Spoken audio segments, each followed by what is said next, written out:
Hi,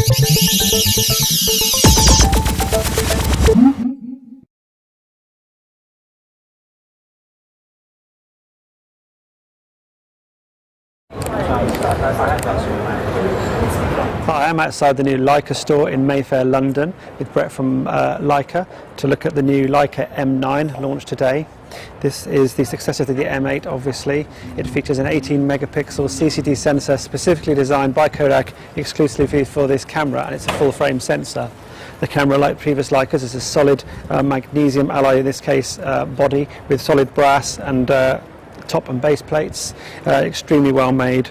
It is fully compatible with the 22 current Leica lenses, which range from 16mm to 135mm, as well as, of course, the legacy Leica lenses going back into the past.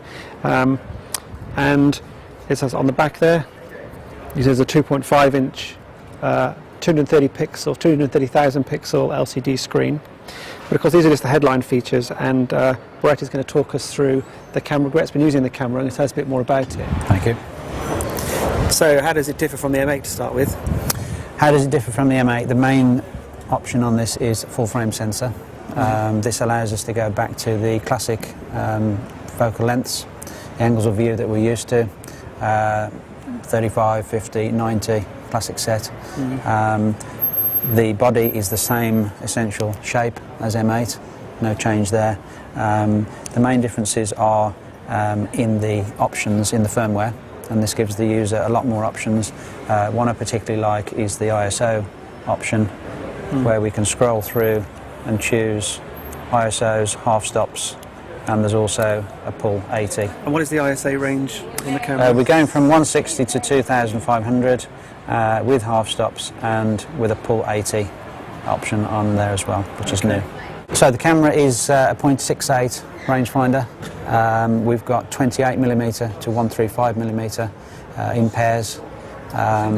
We have automatic exposure and manual exposure easily.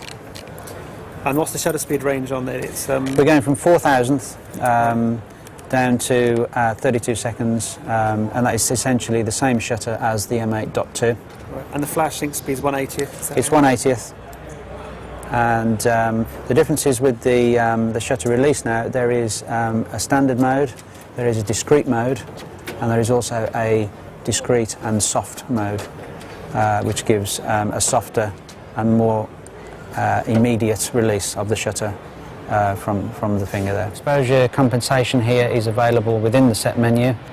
Alternatively, it is also interchangeable with the control wheel and in conjunction with the shutter button. We can operate that on the fly and the readings show within the viewfinder. Coming back to a new feature on M9 is exposure bracketing, which allows us to set exposure bracket of 3 exposures in incremental stops.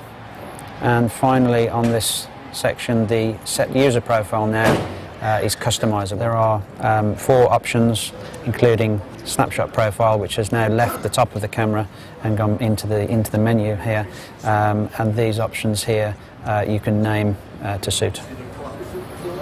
Looking at the info button, we have enhanced and more information on battery power, on SD card capacity, lens, shutter speed, and remaining pictures on the back of the camera here. In the menu options here, we have lens detection now, which can be set either manually or auto with 6-bit lenses. On the manual section, we have a range of current and former lenses that can be selected by lens code and designation. On the shutter release modes here, under advanced, we have standard, we have soft, discrete and soft. Discrete allows us to take the shot by releasing the shutter, and then the wind on goes from releasing the finger. So it's a full metal body in die-cast aluminium alloy, isn't it?